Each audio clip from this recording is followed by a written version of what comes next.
if you, for instance, many of these transactions are bank financed, and banks are increasingly looking at so-called ABC due diligence, is anti-bribery and corruption due diligence. What does that all come from? Well, there's been a change. The world has changed the last, say, 5 to 10 years, and increasingly the last couple of years. The American legislation, FCPA, has been around since the late 70s. There was a new UK Bribery Act that came in 2010, and the new Swedish anti-bribery and corruption legislation came last year. That is at the tip of the iceberg. There's been a complete change on sentiment. The DOJ, the Department of Justice in America, has a very long arm to justify their own jurisdiction. So companies really need to understand not only the asset they're buying, but they have to be much more circumspect. You can't just use a tick-the-box exercise. You need to look at not only the asset, but the persons behind it, who these persons are dealing with, what local partners you're using, and how that operates. You need to understand the legal, you need to understand the political environment very well before you do it.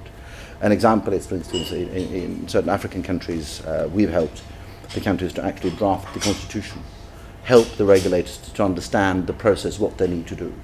And that is something we've done. We've done that for many, many years. And there is a different way of doing business, perhaps. You can't, and accepting how, just to say, well, this is how business is done in this country, doesn't work anymore.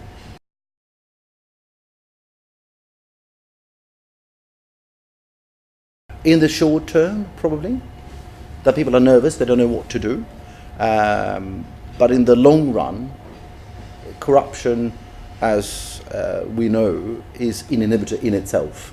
It doesn't really drive business as it should be done. It doesn't drive the countries as they should. So if you eradicate corruption, you will over time have a much better society and much cleaner society in that respect, and better transactions working properly. So yes, in the short term it will do, probably, and already has.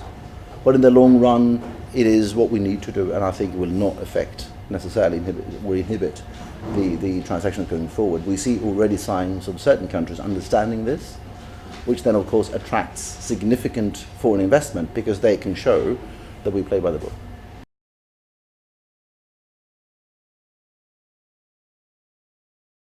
We discussed both on the inbound and the outbound. And on the outbound, as you mentioned first, we see an interesting triangular situation between Norway, Houston, Texas, and Brazil, which is perhaps surprising. But if you look at it from oil and gas services perspective, it is very interesting.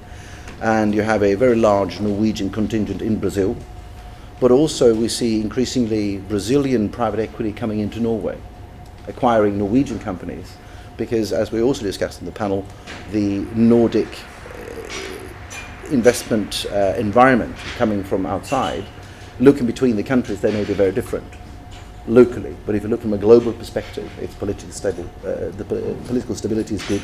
You have a stable economy. They've all pretty much, almost all of them, come out pretty well from the financial crisis. So that suggests that you have a good market to invest in, and from a emerging market, be it Indian, be it Chinese or Brazilian, it is an interesting opportunity to look into. They're not only oil and gas. We look at, for instance, the other inbound opportunities. You look at the Fortum transaction, for instance, which is coming up possibly after summer, during summer, nobody really knows, which is creating significant interest around the globe. Also on a smaller scale, you have significant interest in renewables, be it hydro, be it wind, onshore and offshore, in all across the Nordic countries. There's nuclear in Finland, they're building LNG on the west coast of Finland. So there's a lot of interest in that sector, and we really see that amongst our clients.